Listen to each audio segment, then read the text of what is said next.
بسم اللہ الرحمن الرحیم۔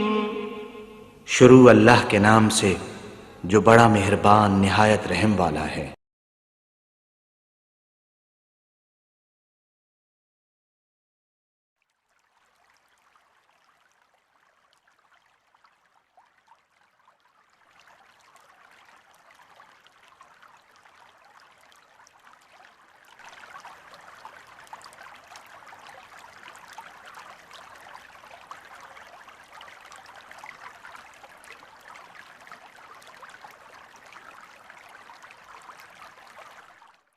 قرآن مجید کو محمد صلی اللہ علیہ وسلم کی سیرت کی روشنی میں پڑھیں گے، نبی اور صحابہ کے طریقے کے مطابق سمجھیں گے، تب جا کے یہ سوچ پیدا ہوگی، ورنہ احساس کمتری کی دلدل میں پھنس جائیں گے۔ اللہ پاک طبقات ابن سعد، جس کی سندیں میں نے چیک کی ہیں، آتھینٹک ہیں۔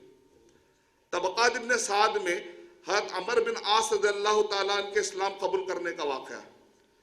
نبی اکرم صلی اللہ علیہ وسلم کا دعوت کا انداز دیکھیں، دعوت، تبلیغ اور اخلاق سے بادشاہوں کا قبول اسلام۔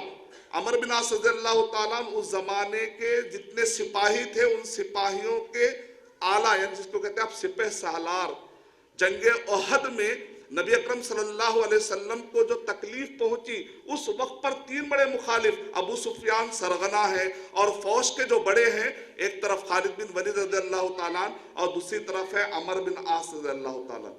آپ نے اس سے اندازہ لگایا ہوگا کہ کتنے سخت مخالف ہے کہ جو نبی صلی اللہ علیہ وسلم اور صحابہ کو قتل کرنے آئے تھے، کتنے سخت مخالف دشمن تھے ہوں گے۔ یعنی کہ ایک آدمی جو مایوسی کی دلدل میں گرتا ہے، اس کو سوچ لینا چاہیے کہ اتنا سخت مخالف بھی اسلام قبول کر لیتا ہے۔ اس کے پیچھے نبی اکرم صلی اللہ علیہ وسلم کی دعوت اور تبلیغ میں ایک حکمت ہے۔ وہ کیا حکمت ہے؟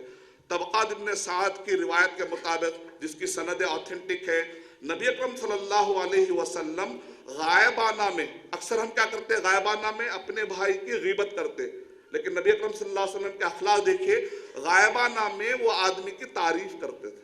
الٹا ہے، ان کے ایک ساتھی تھے عثمان، ان کو کہتے ہیں تمہارے دو ساتھی بڑے عقل مند ہیں۔ نبی صلی اللہ علیہ وسلم تعریف کر رہے عثمان، جو کہ ساتھی ہیں عمر بن عاص رضی اللہ تعالیٰ عنہ، خالد بن ولید رضی اللہ تعالیٰ عنہ کے، کہتے تمہارے جو دو ساتھی ہیں نا بڑے عقل مند ہیں، لیکن تعجب ہے اتنے بڑے عقل مندوں کو اسلام سمجھ میں نہیں آ رہا۔ یہ جا کر کہتے ہیں اکثر جو عقل مند ہوتے ہیں ان کو اپنے عقل کی تعریف زیادہ پسند ہوتی ہے۔ اگر ان کو بولے تم بیوقوف ہے تو بہت غصے میں آتے جلدی، کیونکہ ان کو اپنے عقل کے اوپر کافی ناز ہوتا ہے۔ تو فیڈ دا نیڈ، جس کی جو نیڈ ہوتی ہے نا اس کو ذرا آپ تعریف کریں گے، اگر آپ تعریف کریں گے تو برا کیا ہے؟ کچھ انویسٹ کرنا چاہیے۔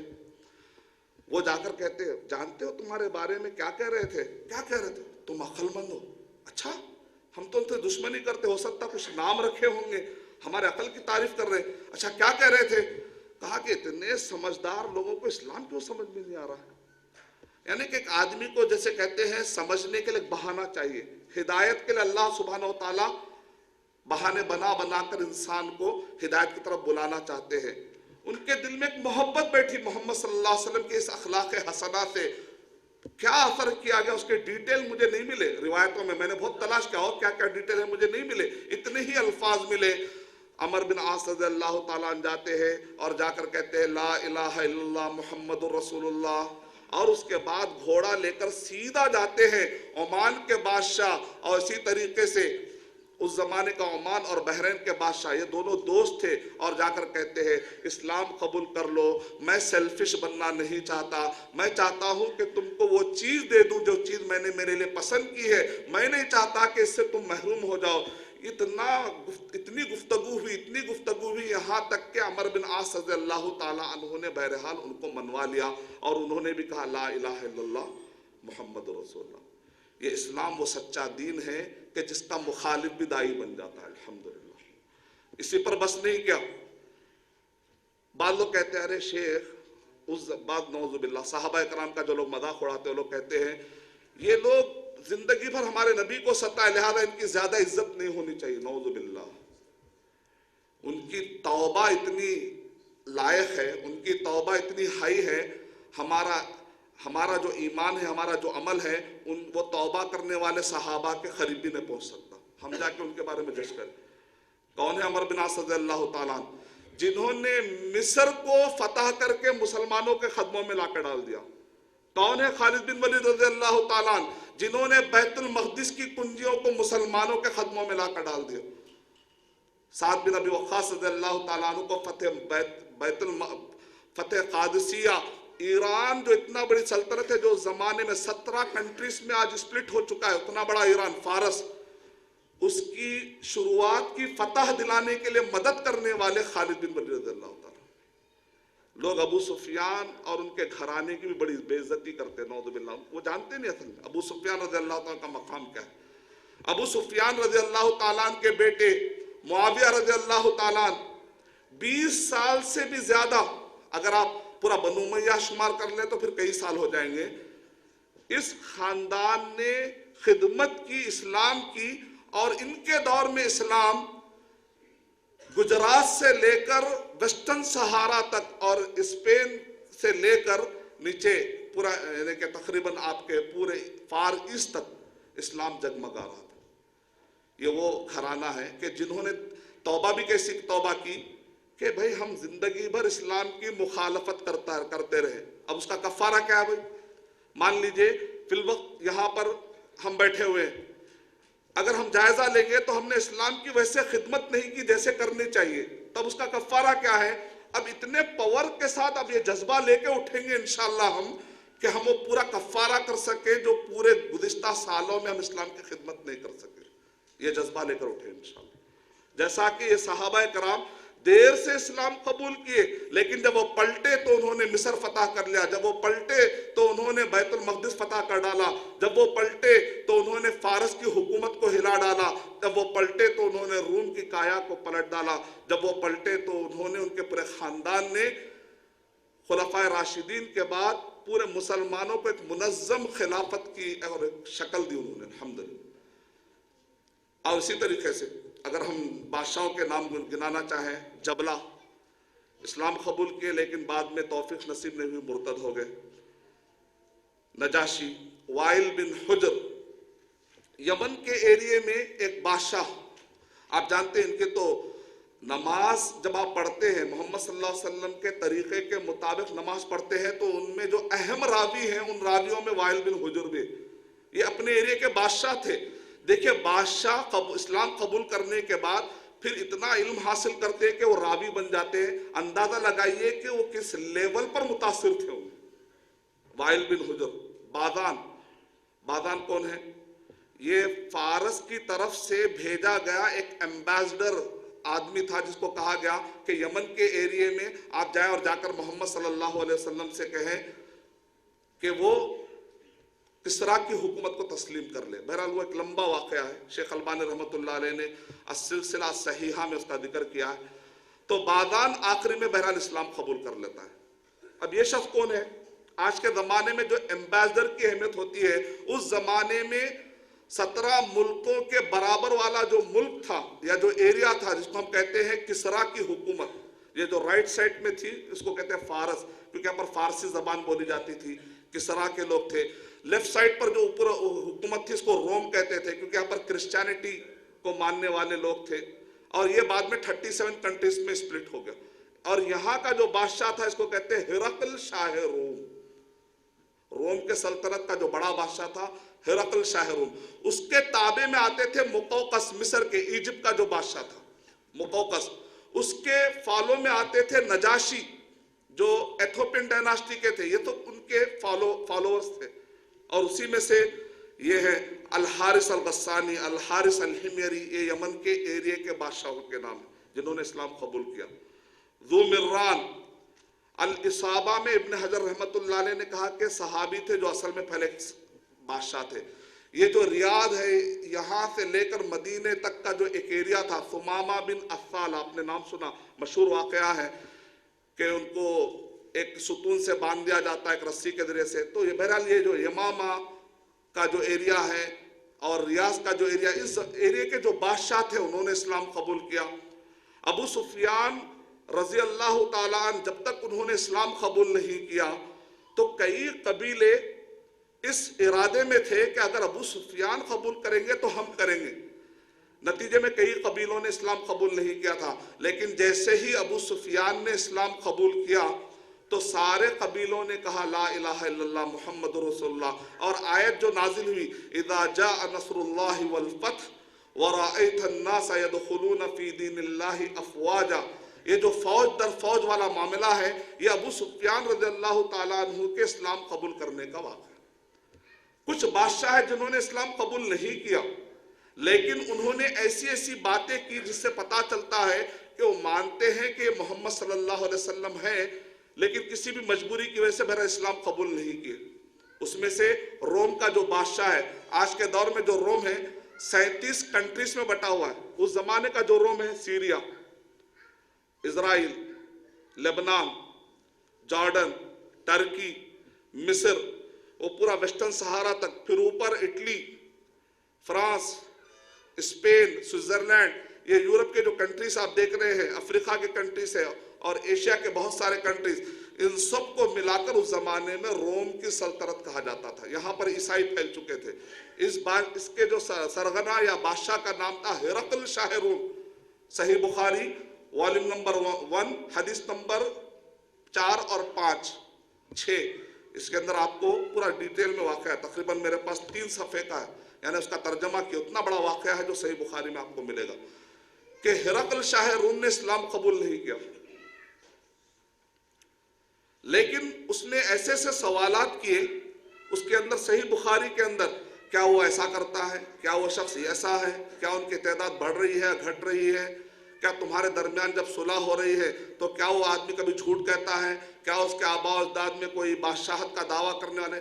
ایسے وہ سوالات جس کے ذریعے سے اس دور کا ایک سنجیدہ انسان جانچ رہا ہے. آخر میں وہ شخص کہہ رہا ہے میں مانتا ہوں کہ یہ وہی نبی ہے جن کے بارے میں ہم بار بار اپنے انجیل میں پڑھا کرتے ہیں. مان لیے کہ نہیں مان لیے؟ مخالف مانے لیکن اسلام قبول نہیں کر سکا اس. لیکن وہ شخص اسلام قبول نہیں کر سکا.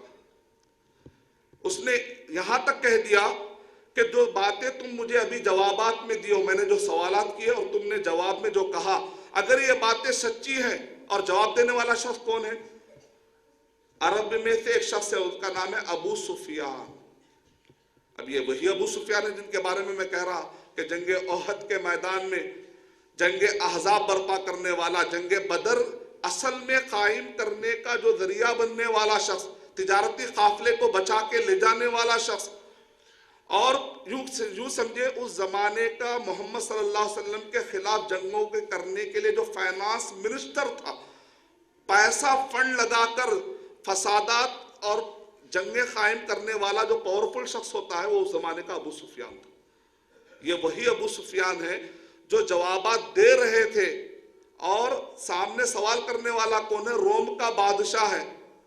خالی اس پر اگر ہم غور کر لیتے تو اس سے آپ کو اندازہ لگ جائے گا کہ روم کا بادشاہ سوالات سننے کے بعد، جوابات سننے کے بعد یہ کہہ رہا ہے، سوالات اور جوابات کے بعد، تم جو کہہ رہے ہو اگر وہ بات سچی ہے، یہ جو زمین جس پر میں ٹھہرا ہوں بہت جلد محمد صلی اللہ علیہ وسلم اور ان کے صحابہ کرام کے گھوڑے اس کو رون دیں گے.